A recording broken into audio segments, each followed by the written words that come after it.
Hello everyone, welcome to star education YouTube channel. Star education YouTube ચેનલમાં આપ સૌનું ખૂબ ખૂબ સ્વાગત છે. આજનો જે વિડીયો છે એમાં આપણે ચર્ચા કરશું 3 જૂનના બધા જ ઇમ્પોર્ટન્ટ કરંટ અફેર વિશે. મિત્રો, ડેઇલી ફક્ત અને ફક્ત આપણે 10 મિનિટની અંદર દિવસના જેટલા પણ ઇમ્પોર્ટન્ટ કરંટ અફેર હોય છે, જે તમારી પરીક્ષા માટે મહત્ત્વપૂર્ણ હોય છે, એ તમામ કરંટ અફેર આપણે માત્ર ને માત્ર 10 મિનિટની અંદર સ્ટડી કરી લઈએ છીએ. તો આ વિડીયો તમને જીપીએસસી અને ગવર્નર સેવાની બધી જ પરીક્ષાઓમાં ઉપયોગી થશે. તેમજ જો તમે તલાટી, જનરલ ક્લાર્ક અને બિન સચિવાલય જેવી પરીક્ષાઓની તૈયારી કરતા હોય તો એમાં પણ આ વિડીયો તમને ખૂબ જ હેલ્પફુલ થશે. મિત્રો, વિડીયો સારો લાગે તો પ્લીઝ એક નાનકડી લાઇક કરી જરૂરથી સપોર્ટ કરજો. તમારા મિત્રોની સાથે વોટ્સએપ, ફેસબુકમાં વિડીયો શેર કરતા રહેજો. અને જો ચેનલ સબસ્ક્રાઈબ કરવાનું બાકી હોય તો સબસ્ક્રાઈબ કરી બાજુમાં રહેલો બેલ સિમ્બોલ જરૂર દબાવજો, જેથી આવનારા વિડીયોની નોટિફિકેશન મળતી રહે. વિડીયોની પીડીએફ જોઈતી હોય તો આ વેબસાઇટની લિંક ડિસ્ક્રિપ્શનમાં પણ આપેલી છે, અથવા તો એડ્રેસ બારમાં લખીને પણ તમે આ વેબસાઇટની મુલાકાત લઈ શકો છો. ત્યાંથી તમને આ વિડીયોની પીડીએફ છે બરાબર ડાઉનલોડ કરી શકશો. મેં લગભગ 31 મેના વિડીયોની અંદર કેવી રીતે ડાઉનલોડ કરવું એ શીખવાડેલું છે બરાબર. અત્યારે એપ્રિલ અને મે મહિનાના કરંટ અફેરની પીડીએફ છે અવેલેબલ છે. તો આ તમામ કરંટ અફેરની પીડીએફ છે તમે ત્યાંથી ડાઉનલોડ કરી શકો છો. એપ્રિલ મેની, જૂન મહિનાની હજી મેં અપલોડ નથી કરી, તો શોર્ટ ટાઈમમાં એ પણ અપલોડ કરી દઈશ. અત્યારે ડાઉનલોડનો ઓપ્શન ડિસેબલ હશે બરાબર, તો જ્યારે પણ અપલોડ કરી દઈશ ત્યારે એક્ટિવ થઈ જશે. તો એપ્રિલ મેની તમે ડાઉનલોડ કરી શકો છો. લોકસભાને રિલેટેડ પણ આપણી ચેનલ ઉપર 4 થી 5 વિડીયો છે. તો ખાલી લોકસભા સ્ટાર એજ્યુકેશન લખીને તમે સર્ચ કરશો બરાબર યુટ્યુબ ઉપર, તો તમને એ પણ મળી રહેશે બરાબર. બહુ યુઝફુલ થશે તમારી આવનારી પરીક્ષા માટે એ વિડીયો. તો જરૂરથી ન જોયા હોય તો એ વિડીયો પણ જરૂર જોજો, એટલી રિક્વેસ્ટ છે. હવે શરૂ કરીએ આજનો વિડીયો. સૌથી પહેલાં તો એક એક્ઝામ લેવાની હતી ક્લેટની. તો એની અંદર જેટલા કરંટ અફેરના પ્રશ્ન પૂછાયા છે બરાબર, તો એ આપણી જીપીએસસીમાં અને ગૌણ સેવાની પરીક્ષાઓમાં પણ પૂછાવાની સંભાવના છે. એટલા માટે અહીંયા એક ક્વેશ્ચન છે કરંટ અફેરના કવર કરું છું. કેવા ઓપ્શન હોઈ શકે, કેવા પ્રશ્નો હોઈ શકે એ તમને ખ્યાલ આવે, કેમ કે હમણાં ઘણા દિવસથી કોઈ એક્ઝામ લેવાઈ નહોતી આચારસંહિતાના લીધે. તો હવે આપણે આજના કરંટ અફેરમાં થોડા ક્વેશ્ચન છે એને સ્ટડી કરીએ. સૌથી પહેલો પ્રશ્ન, જે ભારત છે, ભારતે વર્ષ 2016 દરમિયાન કયા દેશ પાસેથી સર્વિલન્સ એરક્રાફ્ટ જે AWACS તરીકે ઓળખાય છે એ ખરીદ્યું હતું? તો ભારતે કયા દેશ પાસેથી ખરીદેલું આ એરક્રાફ્ટ કયા દેશ પાસેથી ખરીદેલું હતું? ઇઝરાયલ બરાબર, ઇઝરાયલ પાસેથી ખરીદેલું હતું. નેક્સ્ટ ક્વેશ્ચન જોઈએ તો સૌથી વધુ ઝડપવાળી ટ્રેન નીચેનામાંથી કઈ છે બરાબર? તો સૌથી વધુ ઝડપવાળી છે ટ્રેન કઈ છે એનો જવાબ તમારે કહેવાનો છે આમાંથી. તો કયો જવાબ આવશે?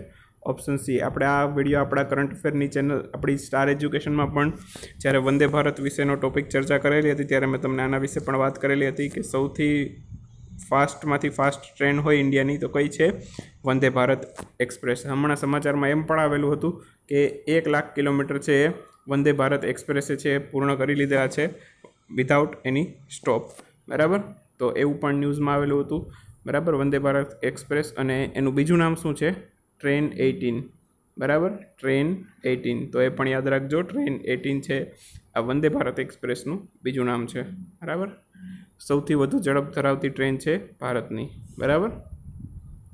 નેક્સ્ટ ક્વેશ્ચન જોઈએ તો સૌથી પહેલો હ્યુમેનોઇડ પોલીસ રોબોટ છે એ કયા રાજ્યએ પોલીસની અંદર સમાવેશ કરેલો છે? પોતાની પોલીસમાં એક હ્યુમેનોઇડ રોબોટને સમાવેશ કરેલો છે. આ ટોપિક પણ આપણે આપણી ચેનલ ઉપર ડિસ્કસ કરેલો હતો. જો ડેઇલી રેગ્યુલર જોતા હશો તો તમને ખ્યાલ હશે બરાબર.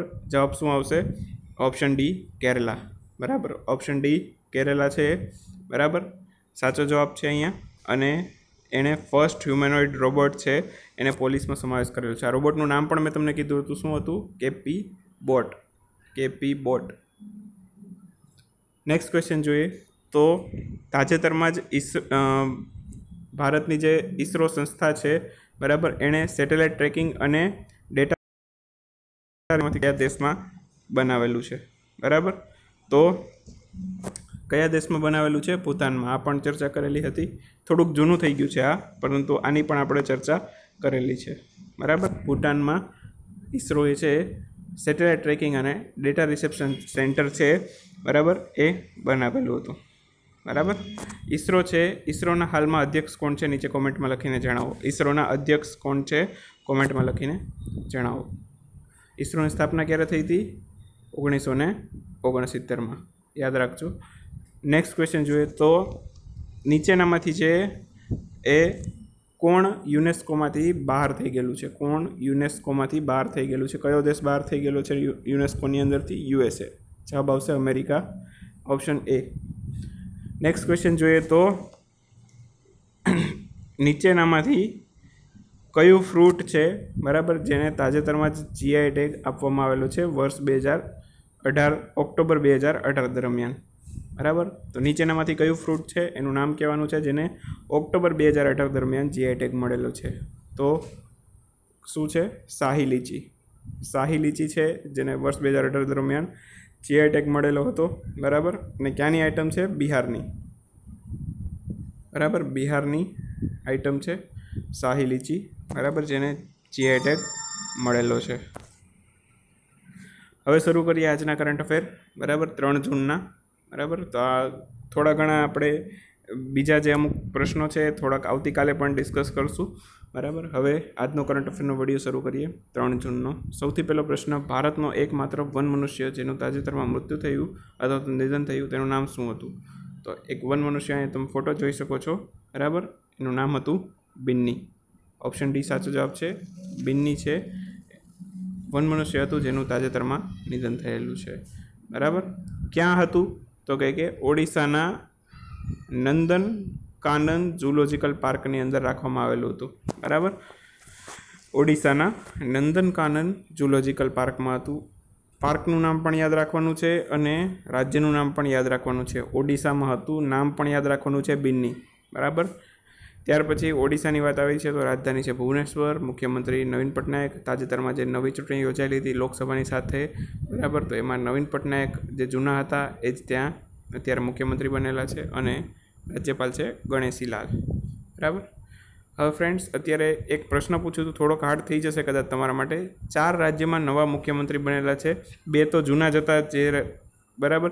તો આ 4 રાજ્યમાં જે લોકસભાની સાથે વિધાનસભાની ચૂંટણી યોજાયેલી હતી બરાબર. તો આ 4 રાજ્યના મુખ્યમંત્રી લખવાના છે તમારે બરાબર. મિત્રો ગઈકાલે મેં પ્રશ્ન પૂછેલો હતો, એક ચીનુક હેલિકોપ્ટરનો શાયદ ક્વેશ્ચન પૂછેલો હતો અને એક રોમિયો સીહોકનો પૂછેલો હતો. તો જય રાઠોડ કરીને છે એણે એકદમ વ્યવસ્થિત રીતે ડિટેલમાં જવાબ આપેલો છે. મેં કોમેન્ટ પણ ગઈકાલના વિડીયોની અંદર એમની પિન કરીને રાખેલી છે. તો તમને જ્યારે તમે કોમેન્ટ બોક્સ ખોલવા જશો તો પહેલી કોમેન્ટ એની જ દેખાશે. તો આવી રીતે તમે ડિટેલમાં આન્સર આપશો તો મને જેનો જવાબ સારો લાગશે બરાબર એની કોમેન્ટને હું પિન કરીશ બરાબર. તો જે લોકો સારો જવાબ આપશે એની કોમેન્ટ સૌથી પહેલાં દેખાશે બરાબર. ચલો એક આવી સિસ્ટમ આપણે રાખી છે. તો જે લોકો જેટલા પણ પ્રશ્ન પૂછું છું વ્યવસ્થિત રીતે જો એનો જવાબ આપી શકતા હોય બરાબર એક જ કોમેન્ટની અંદર તો એના જવાબને હું પિન કરીશ. તો હવે વિડીયો આગળ વધારીએ, વાતચીતુને બહુ આપણે જરાક સાઈડમાં રાખીએ. તો નેક્સ્ટ ક્વેશ્ચન જોઈએ તો તાજેતરમાં કેન્દ્ર સરકારે ખેડૂતો માટે પેન્શન યોજના શરૂ કરી છે. તો આ યોજના મુજબ છે કિસાનોને છે દર મહિને કેટલું પેન્શન આપવામાં આવશે? કિસાનોને આ યોજના મુજબ દર મહિને કેટલું પેન્શન આપવામાં આવશે? 3000. ઓપ્શન એ છે સાચો જવાબ બનશે. દર મહિને કિસાનોને 3000 જેટલું પેન્શન આપવામાં આવશે આ પેન્શન યોજના હેઠળ બરાબર. તો આ જે પ્રધાનમંત્રી કિસાન પેન્શન યોજના છે આ યોજના અંતર્ગત ખેડૂતો છે એને 3000 રૂપિયા જેટલું દર મહિને પેન્શન આપવામાં આવશે બરાબર. હવે એ માટે શું મફતમાં મળશે? ના બરાબર. તમારે થોડુંક ઇન્વેસ્ટ તો કરવું પડે બરાબર.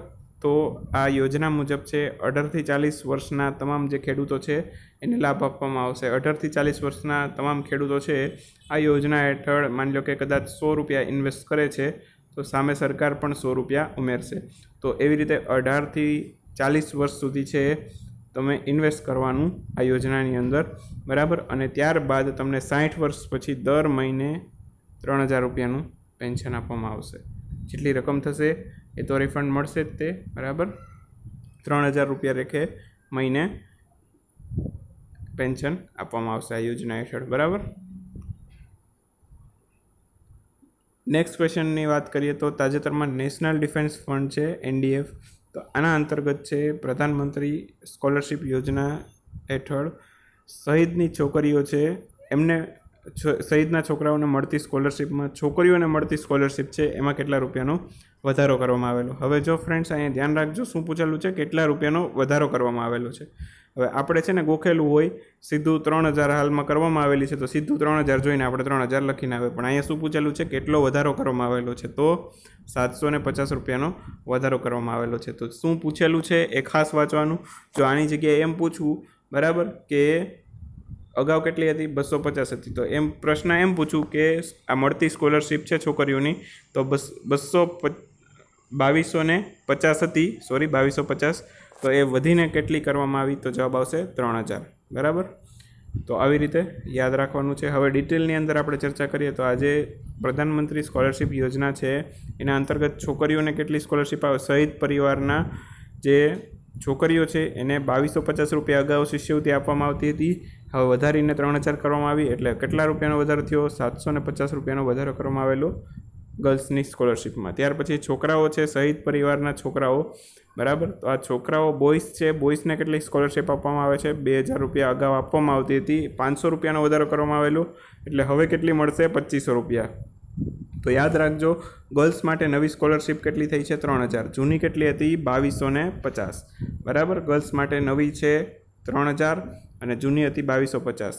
બોಯ್સ માટે જૂની હતી 2000 અને વધીને અત્યારે કેટલી થઈ ગઈ છે 2500. બોಯ್સમાં 500 રૂપિયાનો વધારો થયો છે અને ગર્લ્સમાં 750 રૂપિયાનો વધારો થયો છે. નેક્સ્ટ ક્વેશ્ચન જોઈએ તો તાજેતરમાં કયા રાજ્ય છે એનું કાળું જીરું અને જરદારું તેલ એને જીઆઈ ટેગ આપવામાં આવેલો છે બરાબર. તો કાળું જીરું અને જરદારું તેલ એને તાજેતરમાં જીઆઈ ટેગ આપવામાં આવેલ છે. કયા રાજ્યનું છે એવો પ્રશ્ન પૂછેલો છે, તો ઓપ્શન બી સાચો જવાબ છે હિમાચલ પ્રદેશ. હિમાચલ પ્રદેશને કાળું જીરું અને જરદારું છે જેને તાજેતરમાં જીઆઈ ટેગ આપવામાં આવેલો છે બરાબર.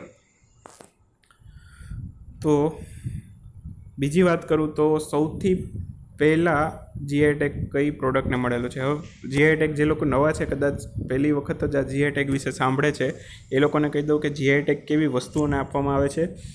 શોર્ટમાં યાદ રાખજો, ખાલી ટૂંકમાં સમજાવવું હોય તો કેવી રીતે શું કહેવાય, જીઆઈ ટેગ છે બરાબર કોઈ એવી વસ્તુ કે એ જગ્યા સિવાય બીજે ક્યાંય એનું ઉત્પાદન ન થતું હોય, સૌથી પહેલાં એ જ જગ્યાએ જોવા મળેલી હોય, એ જ જગ્યા સિવાય બીજે ક્યાંય જોવા ન મળતી હોય તો એવી વસ્તુ છે એને જીઆઈ ટેગ આપવામાં આવે બરાબર.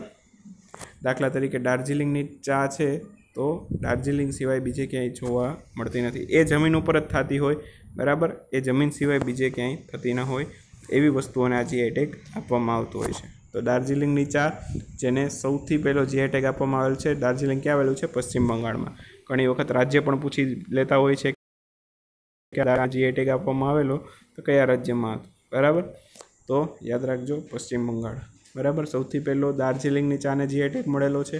ત્યાર પછી હાલમાં જ એક બે જીઆઈ ટેગ મળેલા છે. કેરળનું એક મરાયુર ગોળ છે તેને તાજેતરમાં જીઆઈ ટેગ આપવામાં આવેલો છે. બીજું ઓડિશાની એક હળદર છે, કંધમાન હળદર, એને પણ તાજેતરમાં જીઆઈ ટેગ આપવામાં આવે છે. તો આમાંથી પણ પ્રશ્ન નીકળી શકે. હમણાં કેમ શાહી લીચીનો એક પ્રશ્ન હતો બિહારની બરાબર. તો એવી રીતે ગમે એ પ્રશ્ન નીકળી શકે.